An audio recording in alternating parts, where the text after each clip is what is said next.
Okay, I'd like to call to order the regular school committee meeting of Wednesday, September 28th, to order. Superintendent, please call the roll.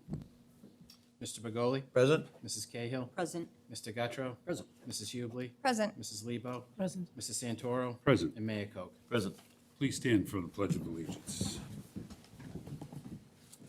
I pledge allegiance to the flag Of the United States of America, and to the republic for which it stands, one nation, under God, indivisible, with liberty and justice for all. Please remain standing for a moment of silence and keeping your thoughts and prayers. The safety and well-being of our students and staff, and those that protect us locally and around the world.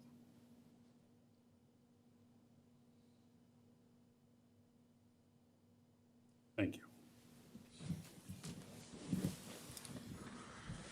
Okay, I'll take a motion to accept the approval of minutes. On a motion of Mayor Koch, seconded by Mrs. Hubley, we approve the minutes. All those in favor? Aye. Opposed? The ayes have it. Okay, open forum. If you are responding tonight, please respond according to the guidelines as mentioned on our agenda. Is there anybody here for open forum? Please come up to the mic.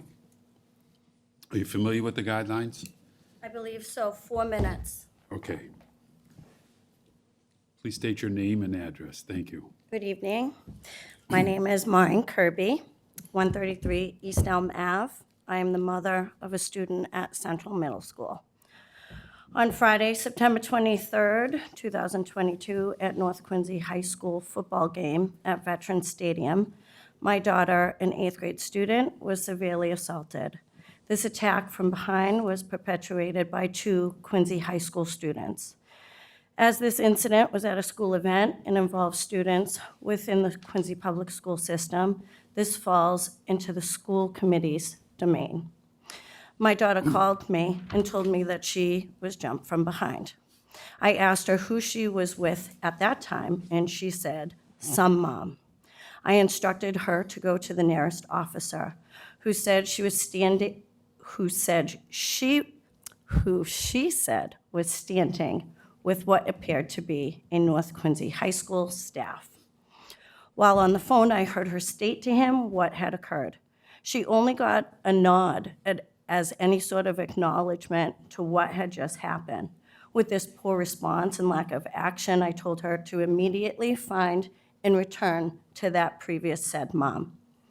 This was my first contact with a woman by the name of Christine Halpin, who I am most grateful for. She gave me the initial details that she witnessed, and no one checked on the child but Ms. Halpin, who confirmed no one employed and staffed at the stadium that night had involved themselves. After this account, I received numerous videos of the incident. There were 6 videos collected and various posts across social media.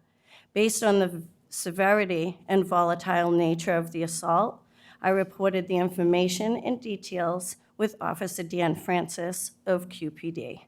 My 13-year-old daughter and I spent the rest of the night at Mass General Hospital Pediatric Emergency Room.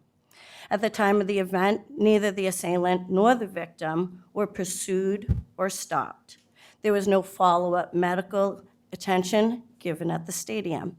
There was no interference from the people who were responsible for the safety and wellness of the students at the QPS event. Even after the fact, the only adult interaction, communication, and help came from this concession stand mother, Christine Halpin. So far as it stands 5 days later, the victim of this felonious shot foot has been neglected.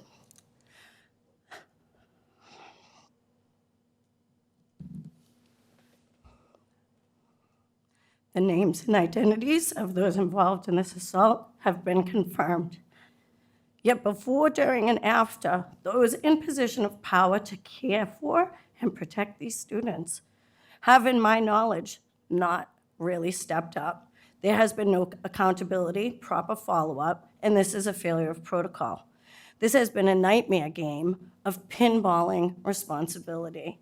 I have been to the police, I've been to the schools, and the resource officers and to the superintendent.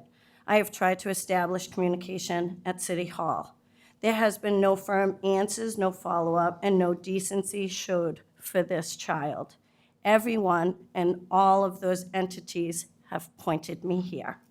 I shouldn't have to live in Faribault community spaces. I should be able to have my child go to a game with the comfort of adults, staff, and paid city employees that are competent and in control. I should be confident that all involved are properly trained to identify, de-escalate, and properly report of such unfortunate events. Who is liable? What entity is in charge of this community system? And where does QPS stand as their supervision at such events? I also am wondering what mediation and de-escalation is further going to be implemented. These kinds of things are happening throughout the city, the schools, and the school committee needs to be prepared. In the Student Rights and Responsibility Handbook, it states the principal is authorized by statute to suspend students for cause. Students charged with a felony, regardless of where the felony occurred, may be suspended from school. I have yet to be informed of the school's disciplinary acts and if it has been established as formal discipline level 3. In the handbook, it also states any offenses which violate the civil rights of others, which clearly have affected life, limb, or property, which have significant potential to do so, will be treated as a very serious offense. In a post-assailant video, there is use of racial profanity and obscenity and promotes this illegal activity. Stated in the handbook, such publications may not interfere with educational process and the rights of others to promote illegal activity. Finally, I'm asking if the school system has a specific advocate for the children who are victim to the severity of an assault within schools, events, and properties. Thank you. Thank you for your comments and concern. Is there anyone else for the open forum? Seeing none, we'll move to take item 9 out of order. Mr. Chairman, I'll make a motion. We take item 9 out of order, go into executive session for the purpose of hearing a level 3 grievance, with the caveat we will be returning to session. Okay, on a motion of Mayor Koch, seconded by Mrs. Cahill. Superintendent, call the roll. Mr. Begoli? Yes. Mrs. Cahill? Yes. Mr. Gattro? Yes. Mrs. Hubley? Yes. Mrs. Lebo? Yes. Mrs. Santoro? Yes. And Mayor Koch. Yes. Thank you. We'll be adjourning until we come back. Thank you.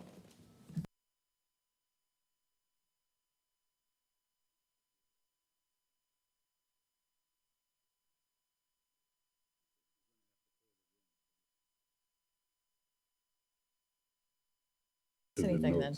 Okay, that's fine. Where were you? I have one more. No, I have a few more I things. had enough time. Okay, just as a matter of information to the public, the superintendent's report, item A, B, and C, will be in our minutes of the meeting. Thank Thank you. you. Superintendent, item D. QPS Constructing Your Future event will be held on October 4th. There's a flyer that's been shared with you at your spaces. This Career Day event with Lee Kennedy Company, Gas and Electrical, American Plumbing and Heating, Wentworth Institute of Technology, and Cox Engineering will provide students from Quincy High School and North Quincy High School with an overview of careers in all phases of construction, from pre-construction, virtual design, project management, field work, and safety. Thank you, obviously, to all the staff involved in this, and particular thanks to our partners who give so much to our students and staff with regard to these excellent opportunities for our students. Next is the Point Webster Middle School is the recipient of a multi-year donation from Good Sports Incorporated, which pairs local schools with anonymous donors of athletic equipment and clothing for students. Principal Christine Barrett had the opportunity to complete a wish list of items for use in the school gymnasium and outside on the new turf field. And these items, along with a selection of athletic shoes and T-shirts in multiple sizes, will be shipped to the school in October. The initial donation is valued at close to $5,000 and is renewable for 3 additional donations over the next 2 years. Thanks also to the Quincy School Community Partnership for covering the shipping costs for all this equipment. Can we make sure we send a thank you note Yes, school committee? absolutely. We'll make sure we send a thank you note to our partners for this and also to the Good Sports Incorporated. Yes, thank you. And lastly, I'm very happy to report on the Gleam grant update. Pleased to announce that the Quincy Public Schools has been awarded a continuation funding in the amount of $594,942 for year 2 of the Growing Literacy Equity Across Massachusetts Gleam grant. Many thanks for the support of officials from DZ and of course all of the SLTU who participated in the writing of this grant, in particular to Madeline Roy and to Bridget Vaughn for their work on this grant.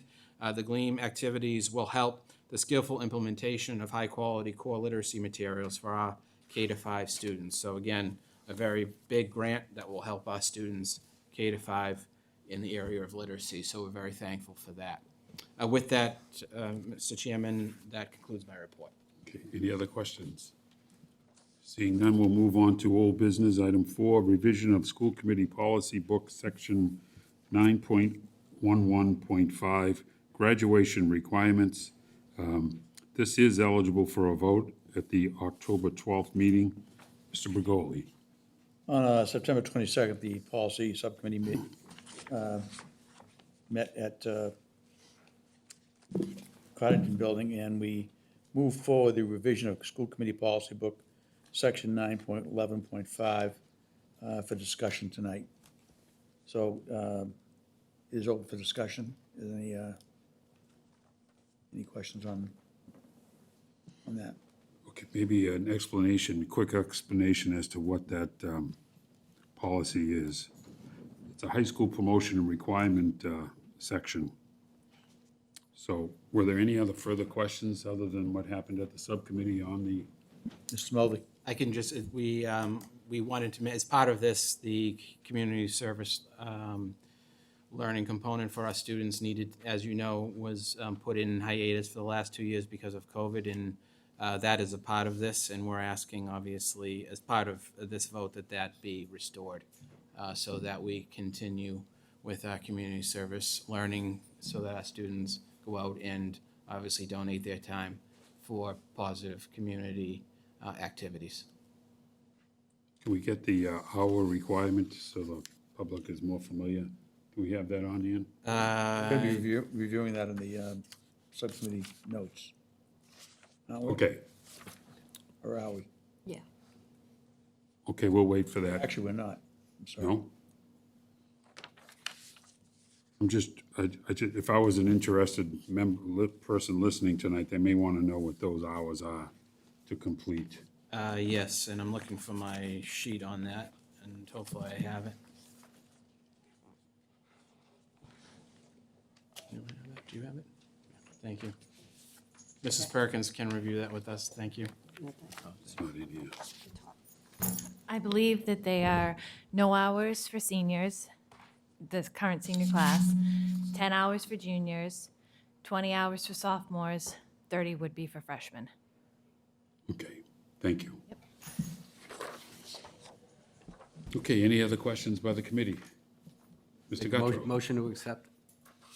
A motion to accept, seconded by Mrs. Cahill, Superintendent. I think it's Yeah, just we for have one to look meeting. at this. I think For it's- one more meeting? Yeah, can't Yeah, vote today. we have to accept on the 12th Oh, yeah. because of the delay in the policy. Draw my motion. Yeah. Okay, we'll hold on that vote. then. Thank you. Thank you. Thank you, Mr. Bergoli. Okay, new business, item 5, Student Support Services Program Improvement Plan, Mrs. Papil.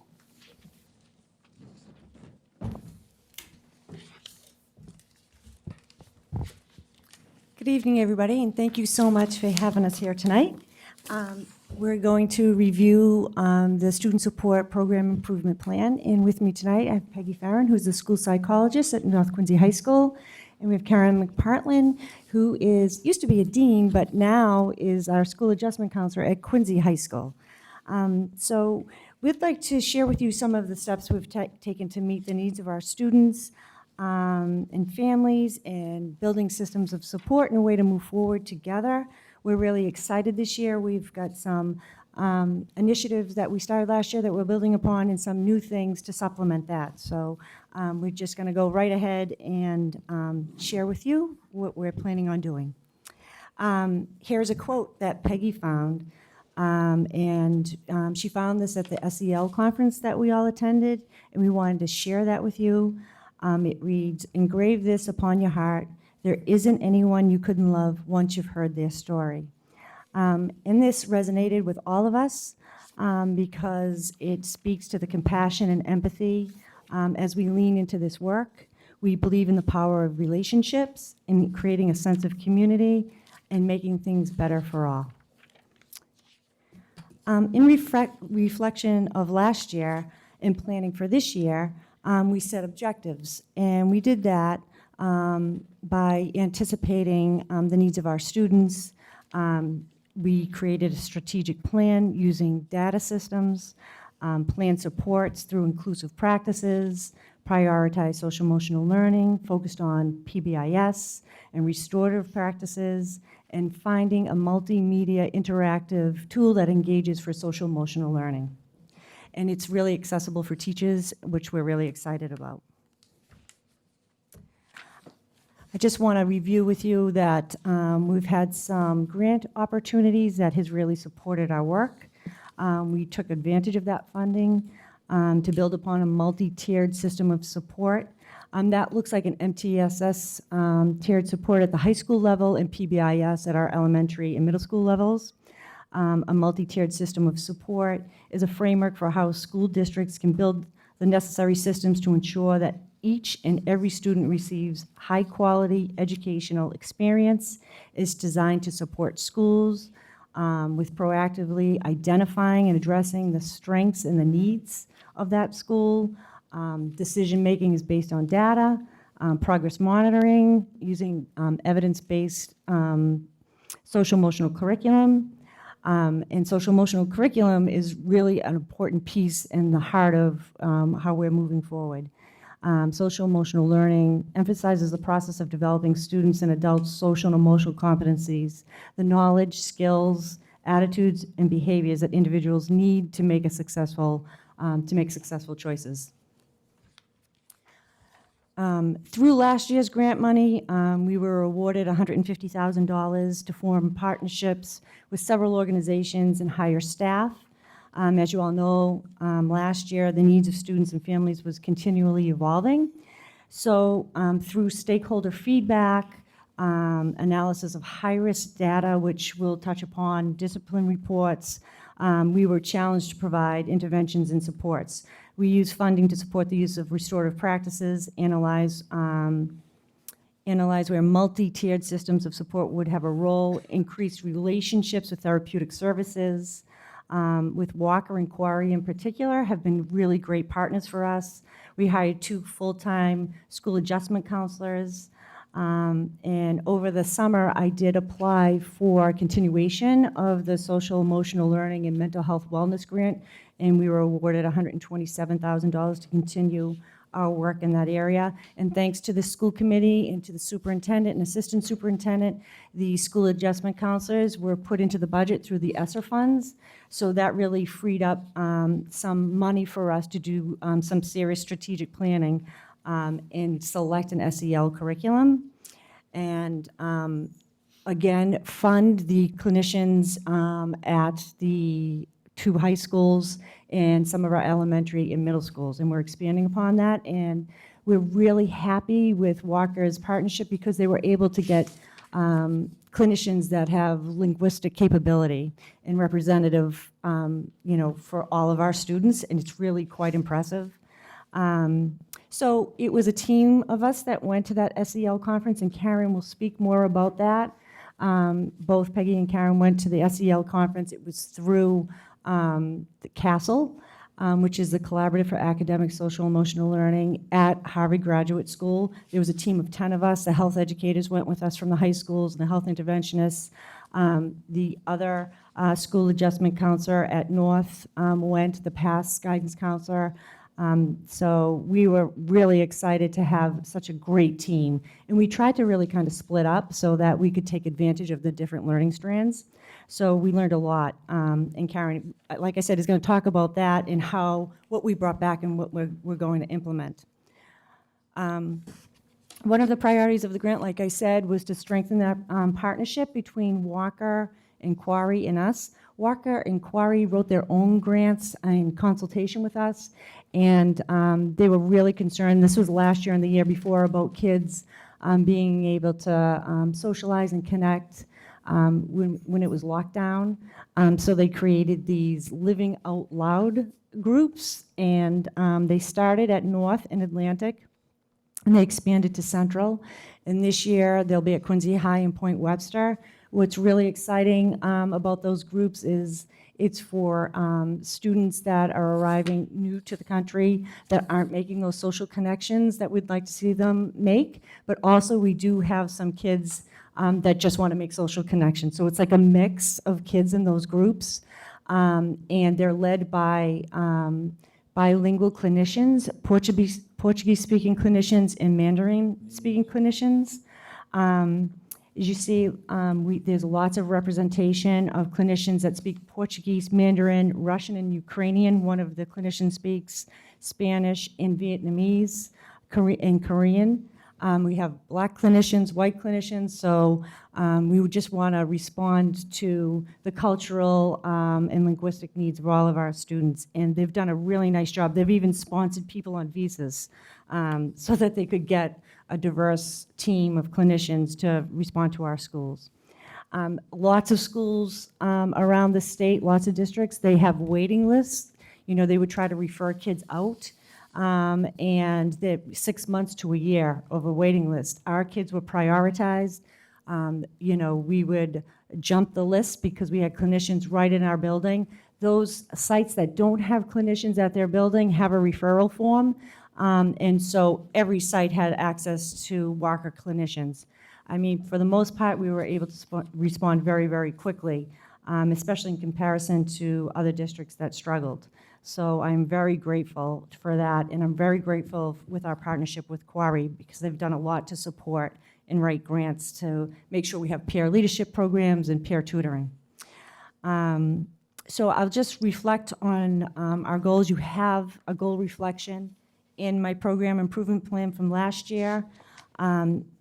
Here is the goal from last year. The goal reads, student support staff will participate in 10 hours of restorative practice professional development to support implementation of restorative practices at the respective sites by September through June. Student support staff completed the professional development over the summer months and implemented community circles and trained and modeled these practices for teachers. And all the school improvement plans did share that goal with the student support teams. The second goal reads, staff will incorporate restorative practices that were part of professional development offered by Restorative Practice Education by September 2021 through June 2022. And what that looked like was the beginning of restorative practice framework for the student support staff along with their principals to resolve minor things. You know, we're not talking about big disciplinary things, but collaboratively problem solving with students in the classroom. So, for instance, if there was some exclusionary things going on between kids, you know, how to be a good friend, how to respect across difference, you know, the class would, you know, get in a circle and kind of process that and problem solve and set their classroom norms. So it was really a good way for kids to connect and for teachers to get to know their kids. And that's really the focus of restorative practices, really just so we could have a framework for that community building, that relationship building. You know, principals have used it with their staff so that they could do some professional development. Some teachers used it to deliver curriculum. So we were happy with, you know, with the way that went. So now I'm going to turn it over to Peggy Farron. She's going to talk about what it looks like to get social emotional learning and social emotional supports and interventions at North Quincy High School. Okay. Hello.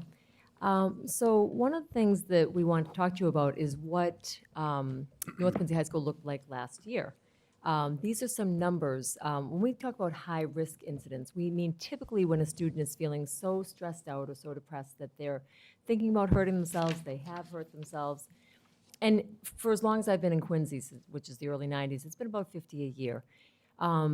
The second year, the full year of the pandemic, 2020 to 2021, it was about 34 incidents. And we thought that was probably because students were home a lot of the time and we weren't reaching them and hearing from them. Last year, it went up to 125. And I had to Google this, but I did the math. That's a 150% increase from a typical year and a 267% increase from the year before. And so we were so grateful to have the addition of the school adjustment counselors and to have the support of Walker because, it saved us from burning out as well. We have to take care of ourselves, but more importantly, it helped kids. So that's some of the work that we had to do last year. Some of the things that we typically do, these are some of the groups. Grief and loss group, it's more important than ever. And so that's something that we ran. Dating safely, we do with the help of Dove, and that helps people identify healthy versus unhealthy relationships. Mara mentioned Living Out Loud. There's some with some very funny names, Boys to Men and the Ladies Club. Transition groups help kids that are transitioning into ninth grade. There's a big jump from 8th grade. Study skills groups for those kids who need organization. And then ELL support groups for people who are new to our community that are working on their English language skills. We went into the classrooms for a few different things, but the bigger efforts were working with the Samaritans to talk about suicide awareness and prevention. I go in and I do relaxation and meditation with classes, but actually some of our teachers do that on their own, and that's nice. And Maura mentioned the restorative circles that we'll do sort of on demand. A teacher will say, hey, my Spanish class did this. Can you come up and lead a circle with us? So just some of the efforts that we did last year and continue to do. This is an example of a flyer that we did. We got together with teachers, guidance staff, people from the health services, and students to say, what can we do? This has been a really tough 2.5 years for kids. We should do something around wellness. And so we put these flyers all around school and on social media, on the televisions. And I'll just tell you a couple of things that we did. We had a wellness week, which had that flyer, QR codes where, you could hold your camera up and get some information, put things on the announcements, positive messages, things on social media. We had little tear-off sheets where you could, tear off, hey, you matter, and someone could get a positive affirmation from that. Within Wellness Week, we had Mental Health Matters Day, and it was a day devoted to taking care of yourself. So we had people from the outside coming in, like Quarry and Dove, Walker. We had a yoga specialist come in, and they set up in our atrium. Samaritans came. Someone taught yoga. In one room in the cafeteria, we had board games. Just lose yourself in a board game. In the gym, we had sports, and so there was, I think, pickleball and table tennis and Lord knows what else. Another table was teaching kids to make friendship bracelets. Now, it seems kind of innocent, but sometimes using your hands can get your mind off of your troubles. We had another table where kids painted kindness rocks, so they just colored, because coloring has been pretty hot for the last few years. There was an origami station where people learned how to make origami. And my personal favorite, because I ran it, there was a meditation space in the auditorium, and so I sprayed lavender everywhere. We had a waterfall and a video and really peaceful music. So for all 4 lunches, people, adults and kids, could come in and just relax. And it was so popular that people requested that we do it every day. So for a time, and I can't take credit for that, it was the video, but for a time, we did it on Mondays. And then staffing got in the way and we had to stop doing it. But people really came to the auditorium intentionally to just relax. And it was pretty cool. Some more things that we do on a regular basis, but again, more important than ever. Guidance has a quarterly newsletter with student support information. We do weekly Google Classroom posts and social media posts, so Instagram, Twitter, I think Facebook. We trained staff, the student support staff trained other staff in restorative practices to spread the wealth. We've done peer education workshops every summer and then every fall with Dove, and that's 25 kids each time. So this past summer was a week in early July, a week in late July with Quincy High and North Quincy High kids. Dove comes in and they do classroom lessons with the peer educators that we have, and they also come into the cafeteria and provide information to the masses. We've hired school adjustment counselors, and as Mara said, we've hired walker therapists. So I think we're really trying to do a good job. There's always work to be done, but I think with the support from you guys, the support from Mara, we've done a lot. Thank you, Peg. So I'd just like to start off by thanking Amy Walsh, our school psychologist at Quincy High, who really worked hard on this presentation. She's not able to be with us tonight, but I'd be remiss if I didn't thank her publicly, so I just wanted to thank her. So we at Quincy High also saw a dramatic increase in the number of high-risk incidences. This is unfortunately not too surprising given the pandemic and the social emotional needs and challenges that came along with those trying times. Additionally, the data, as Peggy mentioned, may be skewed a bit because of the online learning during the 2021 school year. But as you can see, it was a dramatic increase in the number of incidences of high risk. So as a result, Quincy High responded with a number of social emotional learning opportunities, similar to North Quincy High, wide variety of activities that were held during the entire month of May during Mental Health Awareness Month. To highlight a few of the things that we did, we ran a healthy relationship discussion that occurred during freshman seminar classes so that it would target all of the 9th grade students. Team meetings were held in which counselors and health interventionists trained staff on restorative circles. Both Peggy and Mara had referred to those circles and, the need for those circles within the classrooms. We also held what we called the Senior Retreat Day, in which it was an afternoon that brought the entire senior class together. And we did staff-guided activities, and in order to bring community back to the school, community back to the seniors, in hopes that they would then be the leaders of the building and sort of bring us all together. In addition, we ran a number of groups that focused on skill building and coping mechanisms, grief and loss, anxiety management, organizational and social skills groups were run in 6 to 8 week sessions on an ongoing basis throughout the school year. Additionally, we had a number of push-in services that were delivered directly into the classroom by our counselors.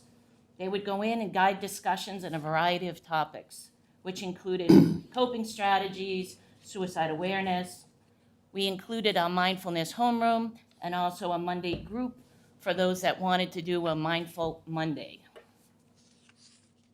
The senior class diploma cards, this was a school-wide initiative in which staff volunteered to make sure every single student that graduated from Quincy High received a handwritten note within their diploma covers.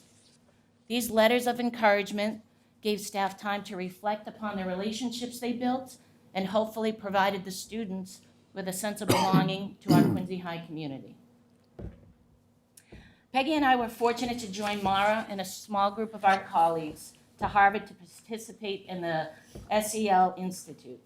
During our 3 days, we were exposed to a wide variety of speakers, each session intended to build upon our SEL cultures in each of our schools. As you can see, the Institute was divided into 5 different learning strands.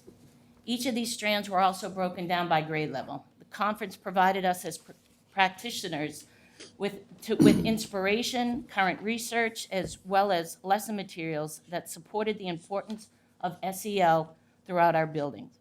Facilitators demonstrated several educated practices that expand social emotional learning, inclusivity, and well-being. At the conference, we explored SEL strategies for integration. We also all engaged in reflection to help support fellow educators as we were going to roll into a new year. Keynote speakers addressed several topics, including Dr. Dina Simmons' talk on creating and promoting equity in schools. Other topics included building empathy to prevent bullying, using student voice and teacher choice to build SEL within our schools. Then we went into small breakout sessions, which allowed us to interact closely with the faculty and with each other. Breakout session topics ranged and can be seen on the slide. As a group, we tried to spread out as much as possible so that we could gain as much knowledge and bring it back to our schools. The conference allowed us as practitioners to expand our knowledge on the process of implementing SEL. We were reminded that several SEL practices, like student check-ins, community building, team building activities, using student choice, are already common teaching activities and practices. As SEL leaders in the high school, we are tasked with reinforcing these practices and expand on new ideas that we learned at the Institute. Ultimately, some of the biggest takeaways from the conferences are these practical ideas that we can bring to our students, to our support teams, to our staff, and of course, to our overall building. Considerable research has been conducted in the United States and elsewhere on the effectiveness of using whole school approach to reduce acts of violence and aggression. The overall social and moral climate of the school can have a significant effect on reducing school violence. Such programs include those targeted at anger management, positive choices, conflict resolution, behavior management, and anti-bullying program. An example of building upon this positive school climate is a new practice at Quincy High School. The implementation of a reflection worksheet that helps guide a student to pause and reflect upon a poor decision that resulted in discipline. Once the discipline has been determined and served, a school adjustment counselor would work with the student to reflect upon the behavior and to assist with restoring the relationship. This hopefully will provide time to pause, reconnect the student with not only the building, but the school community as a whole. Thanks, Karen. Here you see the 5 areas of social emotional learning, the pillars, which are self-awareness, self-management, social awareness, relationship skills, and responsible decision-making. So you can see that, and then you can see the importance of all the support around that, like the homeschool connection and things like that. So it's crucial to have SEL across the board. I think, many of you agree with that. We have all these social emotional needs. So we know the why, we need these practices. And so we kind of get stuck in like, how are we going to do that? And what exactly are we going to do? And going to this SEL conference really helped us figure out a strategic plan, and we found some tools. So I'm just going to show you, I promise, they're very short videos, just to kind of give you an overview. Bottom, yeah. Hi, I'm Dr. Haley Watson. Welcome to Open Parachute. I'm so excited about the opportunity to provide your classes with mental health and wellness resources that are designed to promote social and emotional well-being in your students. This program consists of lessons that have been developed for each grade level and are accessed through our online platform. Lessons are built around video-based documentary stories of real kids and teens sharing their experiences of overcoming struggle.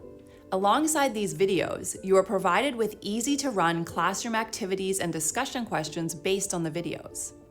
The lessons don't require you to be a mental health professional or have any prior mental health training, nor do they require any additional preparation.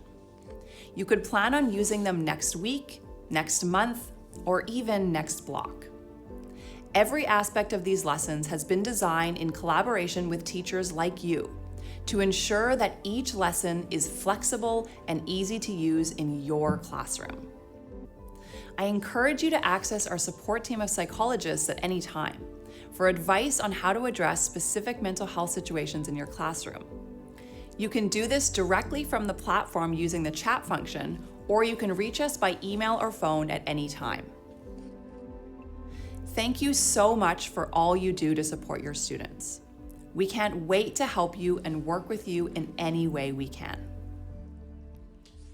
So the creator, Dr. Haley Watson, is explaining that. I'm so excited about the opportunity okay. to provide your is explaining that there are like hot topics for each grade. So there are 5 or 6 topics, and within each topic there are 3 videos. And so like the first video explains like the challenge that the student might face. Let's say it's anxiety or stress. And then the second video is more about like, what are the coping strategies? How did that student try to work through those things? And then the third video is always a positive outcome. So in between, there are activities and facilitated discussions. So it's very accessible for teachers. There's materials to prep, which you don't really need prep. It's plug and play. So it's not like a trainer of the trainer model, which kind of gets us jammed up because you train people and then you expect them to go to the sites and be kind of expert.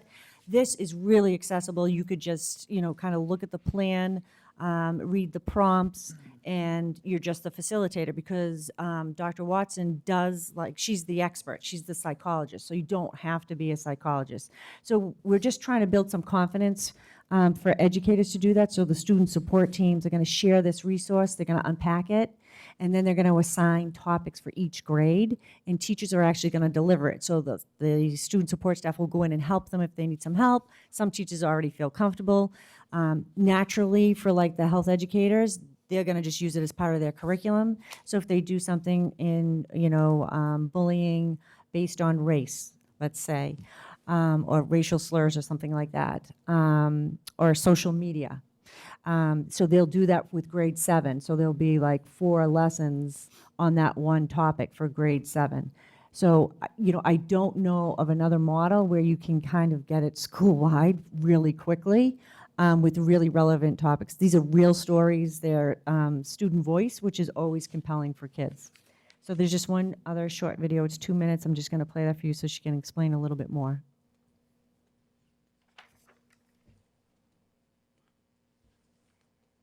Oh, sorry. Just click on the arrow. Yep. Thank you so And the much. whole aim of Open Parachute is to teach every single student both of those key skills. So now I'm going to talk you through our theoretical model, which is called the Being Well model. And this will show you how we bring these resources to life in a school setting. Now, it's really important that any resource you use has a strong foundation and structure behind it. So I'll jump into showing you ours. There are 3 key parts to this model. The first is creating reflective learning experiences for students to make sure that they begin to live the learning. Now, we do this in a really unique way. All of our lessons are based around documentary stories of real young people sharing their own experiences of overcoming struggle, so that students are learning from kids their own age, which makes it feel safe for them to explore deeply about these topics. The next part of the model is that the resources are relatable, making it really easy to deliver this to students. The lessons are plug and play, meaning that there's no prior preparation required, and we position you as educators as facilitators rather than mental health experts. So there's no pressure to be an expert in an area that you're not specifically trained in. The lessons are built around hot topics that are engaging for students, so you can decide which topic areas are most relevant for your class. And the final part of the model is building up therapeutic responses in adults. Now, there's a few ways we do this. The first way is the hidden learning component. So by virtue of delivering the lessons, you as an educator can build up the skill set of how to have these conversations with students during class time. The second way is through our educator well-being resources that create a space for contemplative pause, so that you as educators can practice these well-being skills yourselves. And the final way is through our parent resources that provide psychological coaching tools to support student well-being at home. So this framework and our resources make it easy for you to teach courageous independence to every single one of your students. Okay, thank you. That is a little glimpse about Open Parachute. We put that for our team goals. So all the student support teams' goal for this year is that the student support team will offer students SEL opportunities through Open Parachute platform by October 2022, and will partner with QPS staff to collaborate on classroom lessons or groups where appropriate. The second goal is the student support teams will review and overview the scope and sequence of the Open Parachute SEL program and plan for implementation with the district and site teams. So we have, and you can see the meeting times at the back of my program improvement plan, where we're all going to meet as a district, as district teams to make sure we're all aligned, and then by site. So we're really excited about that. There's been really great feedback so far. So just a few notes, like you don't have to be an expert to use Open Parachute. You don't need a therapeutic background, but you can give a therapeutic response. There's teacher resources and ongoing coaching, like live coaching if people need it. And the topics and scenarios are really age-appropriate and relevant. And there are resources for parents. So our hope is when we get really good at this, that we're engaging parents. So if we're talking about a topic, let's say it's an anti-violence or conflict resolution topic, that we're sharing that with parents so they can reinforce what we're teaching at school. I think that'll be really key in getting everybody on the same page and moving together. We're going to measure all this learning. We're going to review our curriculum map and look at the whole roadmap. So looking at our tiered supports and making sure we're doing PBIS. People really miss that because we kind of got away from it during COVID. And so we need to reinforce those behaviors that we want to see. And we're going to implement that really for the first time in the high schools. The high schools have not had tiered supports before, and so we're working with May Institute. We use that grant money to do that. And from that, we'll get data to see how we're doing. And then Open Parachute has its own learning assessments. So I know that's something that's really important, to this committee, and it's important to us so that we can pivot. So you'll know if you give a lesson, you give them the assessment at the end, and within an hour, you have results. So you can see, 85% of my class got this concept. They know the skill. They can at least articulate that they know that, and they heard it. So I'm really excited about that. And if they didn't get it, then you gotta, you might call for some coaching and some guidance, technical guidance. So we're really excited about this program, and we're glad to share it with you tonight. And that concludes our presentation. We'll be glad to take any questions if you have them. Mayor Cook. Thank you, Mr. Chairman. I just want to say thank you. I know that during the course of the last few years, it's been challenging for everybody, and I know a lot of discussion at this table by my colleagues about the great concern we had for the mental health of our kids. The isolation, the depression, the anxieties, all that come with it, the addiction issues. We were concerned how overwhelming they would be.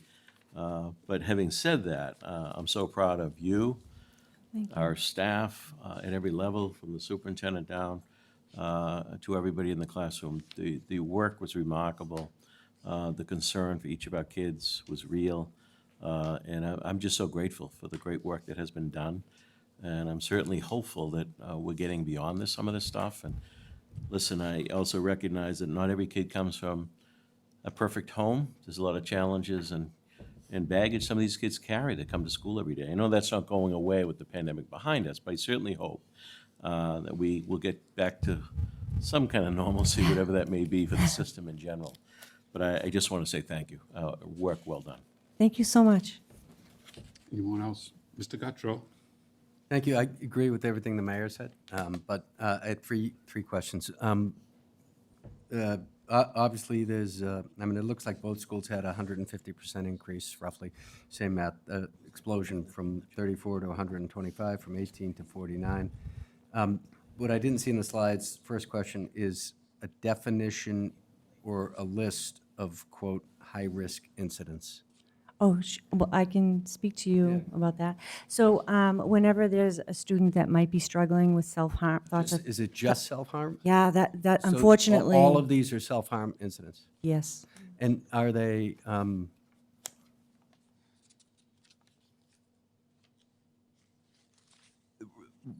reports that they might harm themselves, or reports that they actually harm themselves, or a combination? Both.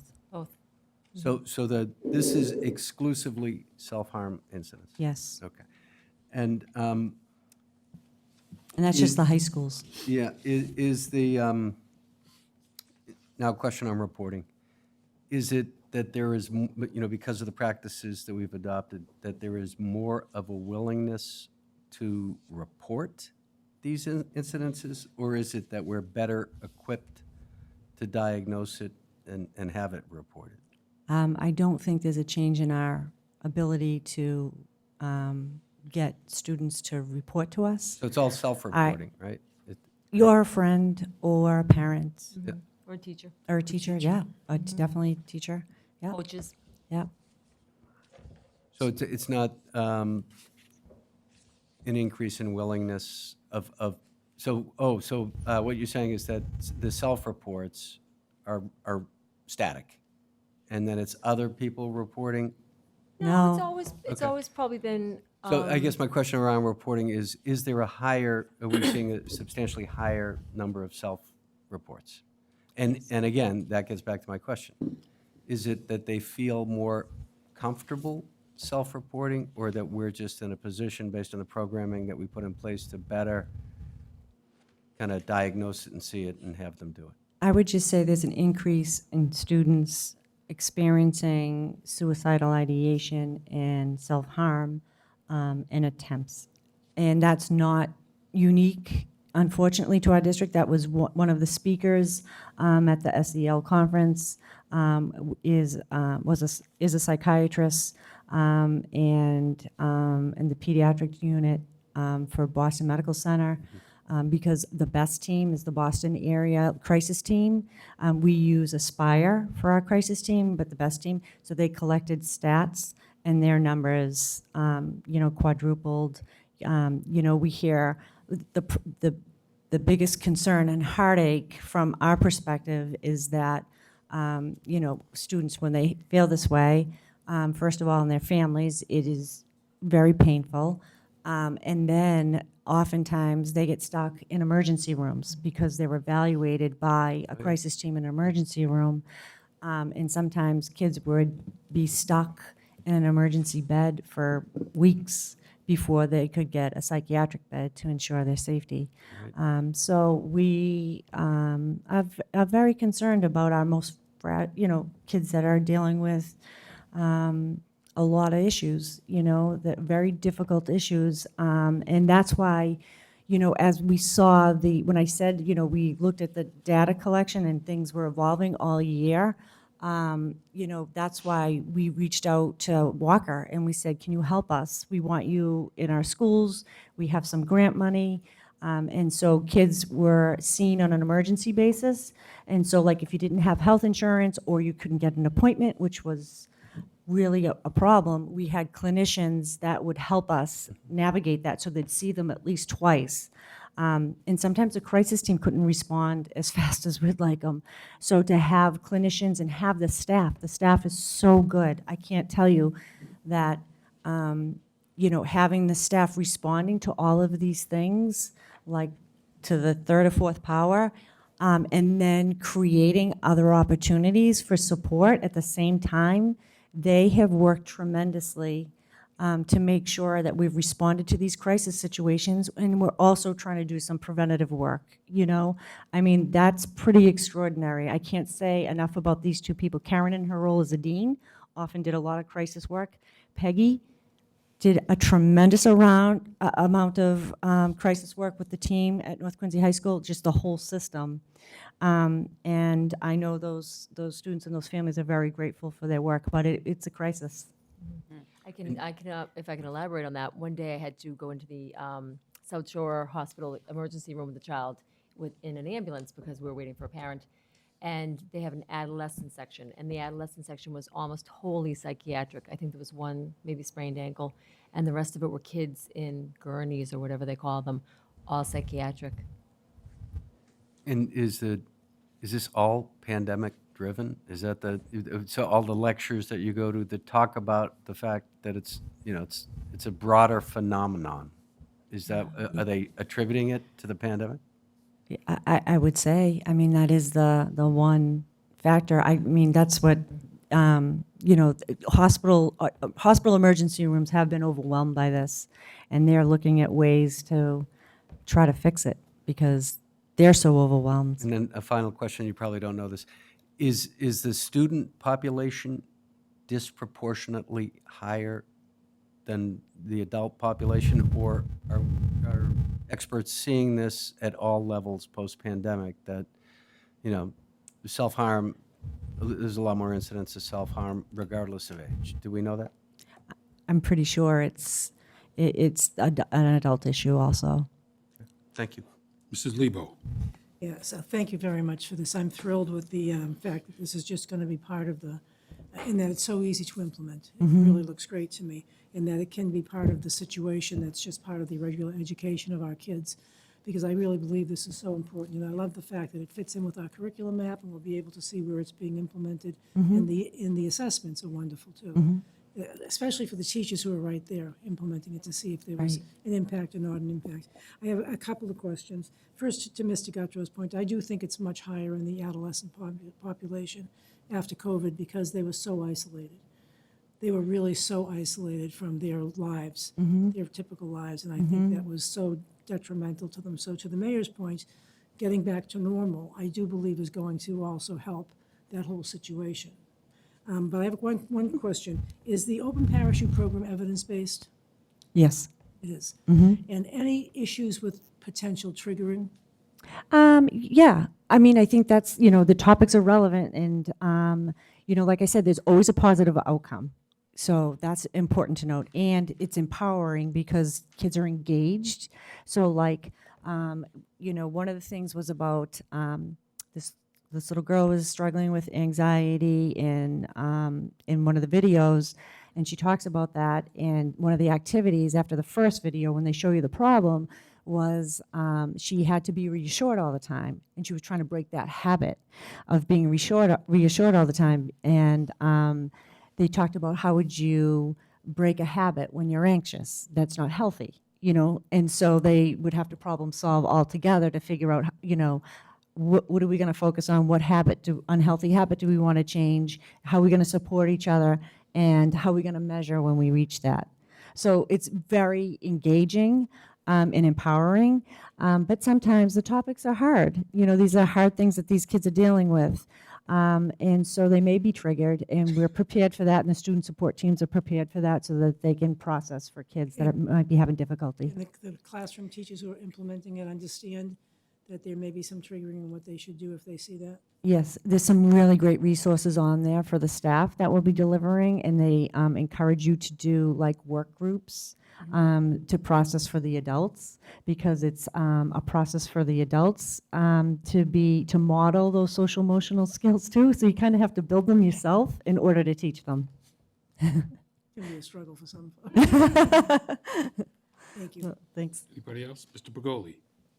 Yeah, just a quick question about the Living Out Loud groups, particularly in the middle school. How were the middle schools chosen? You have 3 out of the 5 listed. And why weren't the other 2 included? Just because of capacity and because student need. We're trying to get those groups in every middle school. We've been building. So with Walker, we've had like a two-year relationship. They're only, in 11 schools right now. So we're just it's just people, hiring enough clinicians and getting them there. And we're building upon, if there was a situation, and Beth Burlingame has been so good, I'll call her and say, we have a family in crisis. Can you see them right away? She's already done that for me a couple of times this year, and she responds immediately. So it may have been that there was a response needed at those sites first, that came to me, and then I was able to make the connection. And then now it's just a matter of building capacity. But we're doing our best. Waiting lists are outrageous. 100 people deep on waiting lists last year. And we were getting calls from former students asking to be able to come back to school for therapy, which we couldn't even help the kids we had, never mind former students. Families asking if they could kind of use us for therapy. So the wait list thing is such an impediment. Okay, thank you. Mrs. Cahill? Thank you. Thank you for this work. I think that, to Mr. Guttrow's point, went from 35 to like over 150% increase, but doesn't matter if it's 30 students or 150 students, it's always a crisis, right? And I think what happened with the pandemic is that it highlighted the need for these issues. And there's work that you've already done, but you've, through this time, have developed more practices and process and procedures to help students and be able to help them coming back at these greater numbers. But the thing that I really like, and I hope in theory it works the way we hope, is the parachute piece, because it spreads out, the identify, you know, the staff to be able to really identify and work on some of these issues. But my question would be that if, obviously, if they see something that's really severe or striking, that they push it to someone who has more of a experience. Yes, Right, in dealing with definitely. Even when we have the Samaritans come in, Peggy and the guidance team and Karen now and the guidance team, they're available when we're talking about that topic. You know what I mean? And that's a very preventative and empowering program. You know, it's a preventative program. It's, you know, but it still can be very triggering. And so we have to have the staff available for kids that might need assistance. So, yeah. And I think the important piece too about the parachute program is that, you know, as educators, your expertise is in your academic area, right? It's not about counseling or mental health or things like that. And you might be afraid to address a situation that you see that's in front of you or whatever, because you don't think you have the right tools. Right. Whereas this can give you a little bit of confidence in being able to address some things at an entry level and then push it forward. So that's, I guess, my Yeah. question. That's And exactly I right. guess to your point about teachers referring it when they need to, every year at the beginning of school, myself and the guidance department head, who's now Mrs. Nutley, we meet with all the staff and we give our cell phone numbers. And so there have been nights and weekends and vacations. And one time I was in Bermuda when, you know, we got the call, we get a text, a child has sent an email, they've divulged something in an English paper. A friend told a friend and they reached out to a teacher. So we tell them, please call us whenever, you know, you're grading someone's homework or you get an email. And so both high schools have a pretty good relationship, I think, with the student support office and with the staff. And so they really do let us know. They're so good about it. Like, we're grateful because the teachers have eyes on the kids all the time.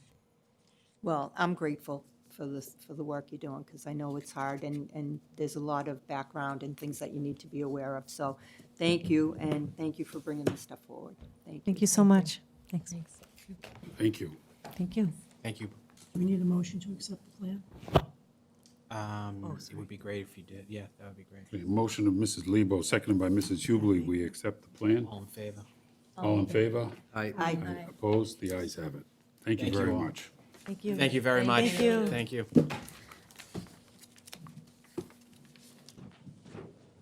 That means this is done. Yeah.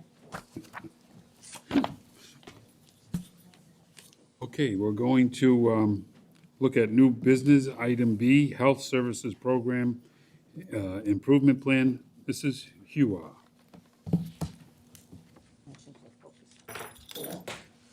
Good evening, Mayor, Superintendent, and members of the school committee. Thank you for having me.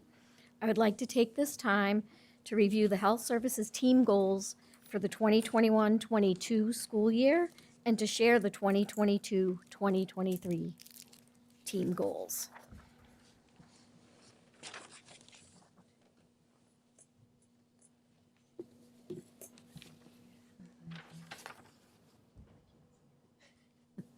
I can't really see it from here either. I don't know if you can see it. I can't see it. Yeah, I'm sorry. I Yeah. can't see it. It's far I away. can't see it.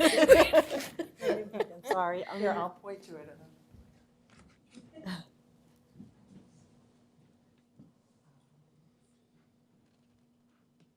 Slides are right here. Can you get the cursor right This one? Yep. And then over here.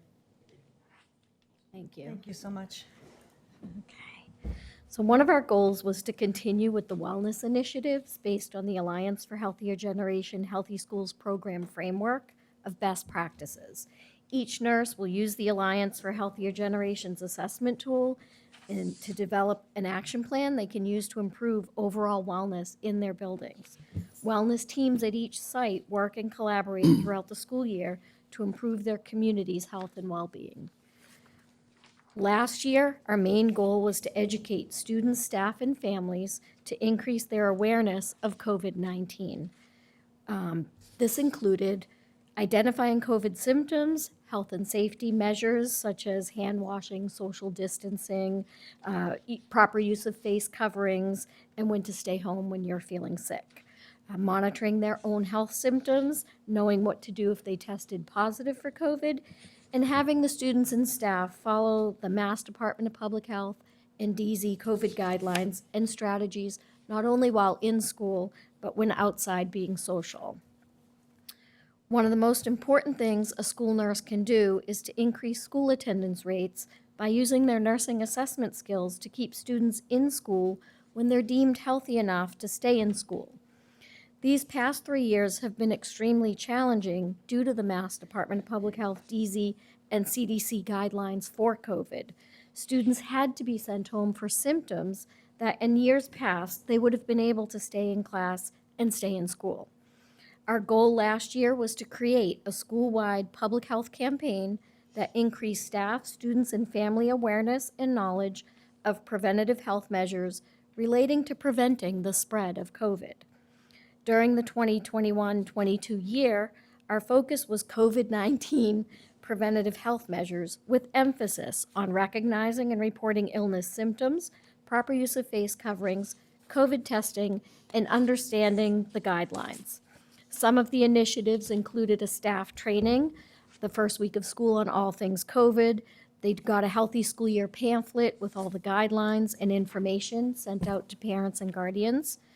QPS nurses attended multiple meetings to review protocols and share ideas with their colleagues that promoted safety and disease prevention. Staff and students who are exhibiting signs and symptoms or who tested positive for COVID-19 were tracked. There was a lot of communication with the Quincy Health Department nurses for updates for COVID-19. They provided individualized COVID health teaching to students, family, and staff, and shared information with them on testing, quarantine, isolation protocols, according to the latest guidelines. They provided students, families, and staff with the informational flyer for Walgreens flu and COVID clinics, and they collaborated with Walgreens to create the schedule of the administration of the vaccines. So last year, with the implementation of the COVID testing program, the nurses played a crucial role in the pooled testing, test and stay, and symptomatic testing. We had 10,000 calls to parents explaining COVID symptoms, when to keep your child home, when to test, isolate, and/or quarantine, what you can do if your child was a close contact, and clarifying any information about the COVID testing program. There were an additional 13,686 calls made to parents about other issues not related to COVID. 13,091 consultations occurred with outside health agencies. This included the health department, but pediatricians' offices, Manad Health Center, Health Express, Convenient ND, and other urgent cares. There were a total of 14,955 pools tested, with 2,681 individuals participating. There were 6,841 symptomatic tests performed. Seeing these numbers gave everyone a better understanding of what the nurses were doing across the district. And as I said previously, the nurses' number one priority is to keep the kids in school, and I believe they did an amazing job, and this is just the COVID-related data. They also cared for students with other medical issues, diabetes, asthma, seizures, and concussions, to name a few. They conducted state-mandated screenings, which came back into effect last year. The first year of COVID, they were waived. They came back into effect last year. They checked to make sure every student was current with their immunizations required by the Department of Public Health. Okay. So the data from the 21-22 end-of-the-year report reflects just how busy the nurses were. There were 75,870 student encounters. Of these, 68,428 students returned to class after a visit to the health office. This is approximately a 90.2% return to class rate, demonstrating the impact that the school nurse has on keeping students in school. They cared for 2,754 students with specialized healthcare needs. There were 58 diagnosed head injuries, which occurred during school sports activities, and 79 that occurred during other activities outside of school. School nurses worked closely with students who were diagnosed with concussions. They collaborated with the students, the parents, the primary care providers, and school staff to monitor the medical management of the student and work with the school staff to adjust their academic schedules when necessary. There were 10,019 scheduled doses of prescription medications administered. There were an additional 6,093 medication doses that were given as per needed prescriptions, such as Tylenol, Motrin, Tums, that type of thing. There were 24,783 documented nursing communications to a parent or guardian regarding any student health issue. 19,975 documented nursing communications with school staff, and 11,626 documented nursing communication with community agencies.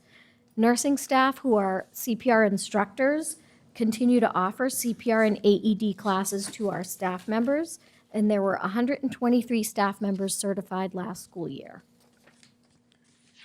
So as we enter the 2022-23 school year, our goal will be to focus on infectious disease prevention to encompass not only COVID-19, but other infectious diseases as well. We will continue to align ourselves with the Alliance for Healthier Generation Healthy Schools program to choose wellness topics that are essential to teach students and staff so they can all learn in a safe and healthy environment. Our emphasis will be on recognizing, reporting illness symptoms, vaccinations, hand washing, and understanding the DPH, DZ, and CDC guidelines that continue to be sent out for COVID. Some of these initiatives will include training the staff on infectious disease prevention. They'll get a Healthy School Year pamphlet that was already sent out to parents, families, first week of school. Nurses will continue to attend meetings to review our protocols, share ideas with colleagues that promote safety and disease prevention. We are still tracking students and staff who test positive for COVID-19. We communicate with the Quincy Health Department nurses as needed for any COVID updates and really any infectious disease update. Provide individualized health teaching to students, family, and staff. We provide students, families, and staff with informational flyer for the Walgreens Flu Clinic, and we collaborated with Walgreens to create a schedule for the administration, of those vaccines. Nurses have been seeking a more uniform way to address health issues and office protocols. Uniformity and organization in each health office began on the first day of school for teachers when they were all trained using the same PowerPoint presentation that was offered by the nurses at the principal staff meeting. The use of uniform binders in each health office began with the addition of labeled binders for medication orders and substitute school nurse health information. So any office that a sub would walk into, it looks the same for medication orders and for any information they need related to substituting in that building. In addition, nurses will continue to document and SNAP, and we will strive to decrease paper usage in the health office. So these are just a few examples. There's a couple slides from the PowerPoint presentation. The pamphlet is on the left, the flu clinic flyer is in the middle, and then there's an example of a hand washing poster that's used in some of the schools. Okay. So this year, during our professional development, we will be focusing on enhancing nursing assessment skills and knowledge of the newly revised state-mandated vision and hearing screening protocols that were effective this September. Nurses will work with the PSNI online training modules of our software program, SNAP, to learn updated practices aiming to decrease paper usage in the health office. Additionally, thanks to Marley Castley at the Quincy Health Department, all nurses will participate in a training called Stop the Bleed, and this includes the health department nurses. Stop the Bleed is a training basically where you're going to learn how to stop the flow of bleeding using tourniquets. So it's, we should be coming out of this as being able to train other people as well to use tourniquets. The Health, Nutrition, and Wellness Advisory Council meets 4 times a year. Our main goal is to promote wellness during the school year. The Advisory Council also provides guidance and support to individual school wellness teams, as well as reviews our wellness and concussion policies on a yearly basis. This one I'm pretty excited about. We know that poor dental health can result in early tooth loss, gum disease, impaired speech development, and is even associated with heart disease. Taking care of teeth is an important part of keeping children healthy. The Big Smiles Dental Program provides oral health to children who may not regularly see a dentist. We have licensed dentists and dental assistants who perform all the necessary treatment and care. Big Smiles is a school-based comprehensive dental program. It not only offers cleanings and sealants, but on-site x-rays, dental exams, and provides immediate dental care, including fillings and extractions if needed by the dentist right there in the moment. In 2019-20, all QPS schools worked with Big Smiles in the in-school dental program. The program was offered to every student in each school. There were approximately 500 students who participated in the program at that time. And it was unfortunate that the coronavirus pandemic put a hold on this service, but the good news is that this initiative is returning this school year. Some schools have already started sending out their notices, as the first clinic is slated to begin at Broadmeadows on October 7th. This concludes my presentation, and again, thank you for your time and support. Thank you. Any questions? Questions? I have a Mrs. question. Cahill? Sure. Does Big Smiles come with a van with all their So- equipment? Like, how do they do that? You know, I didn't see what they had outside. I was part of the program at Snug Harbor, and they came in and they had almost like lounge chairs for the kids to sit in. It was pretty phenomenal. They had a portable x-ray where, you know, they went off to a different part of the room, and that's where they would take x-rays if they needed. They cleaned the kids. There were a few kids who needed multiple fillings, and they did them right there, which, you know, I don't know if anyone's taking their young child to the dentist, but it's not always pleasant. And the kids just sat and let them do the work, and they went back to class. It really worked well. And that I'm gonna assume is with parent consent before they come. Absolutely. You know? No, they don't just show up. They Yeah. have to, there'll be a form that goes out, the families have to fill it out. Then they do charge their insurance. So this does not make an additional visit to the dentist. It's still within that 2 cleanings a year. I think that's it. Thank you. Any Thank other you. questions? Mrs. Lebo? Not a question, just a comment. I just want to thank all the school nurses for last year. I know what kind of work that CIC Health was, which you didn't even mention, how much reporting you had to do to CIC Health. I still get emails from them myself. It drive you crazy, but I know the nurses were stressed beyond belief last year. They were so busy all day that they didn't have time for any of that charting or any of that reporting except after school. And, you know, and that's a hard thing when you think you get out at 2:30 or 3 o'clock to be there until 5 o'clock Right. frequently. So I just want to thank them. I know it was a grueling year, and I'm glad that it's behind us. I really am Yes, glad. me too. Thank you for Thank your you. work, and I'm excited to see what else you bring to the table. Welcome. Thank you. Mr. Bergoli? This question through you to the superintendent. Did our CPR training for middle school students fall by the wayside last year? Is that something we're going to continue to do? I can answer that. It's actually called Thank A you. Matter of Heart, and we're looking to get that back up and running. So, So it did fall by the wayside did. during COVID. okay, Yes. I was just curious. All right, thank you. Thank you. Thank you very much. Thank you. Need a Thank you. motion to approve. On a motion of Mrs. Cahill, seconded by Mrs. Jubilee, we approve the report. All those in favor? Opposed? The ayes have it. Thank you. Okay, we're moving to item C, Quincy School Committee Policy Book, Section 9712 on service animals. This is a referral to the Policy Subcommittee by Mr. Bergoli. Any comments? Should we just move forward? We'll just move forward. All right, we're moving forward. Any objection? So be it. Any additional business? No. Okay. Communications, upcoming school committee meetings listed. Wednesday, October 12th and 26th. November 16th, December 7th, all here at the Coddington Building at 6:30. Upcoming subcommittee meetings at the Coddington Building, we have athletics and wellness on December 5th. Budget and Finance, October 19. Equity, Diversity, and Inclusion, October 19. Policy, October 19 and November 9th. Special Education, December 5th. Teaching and Learning, November 9th, 14th, 28th, 29th, and 30th. Okay, reports of subcommittees. Mr. Bergoli. Policy Subcommittee meeting of September 22nd. We dealt with two issues. The policy book, section 9.11.5, high school promotion and graduation requirements.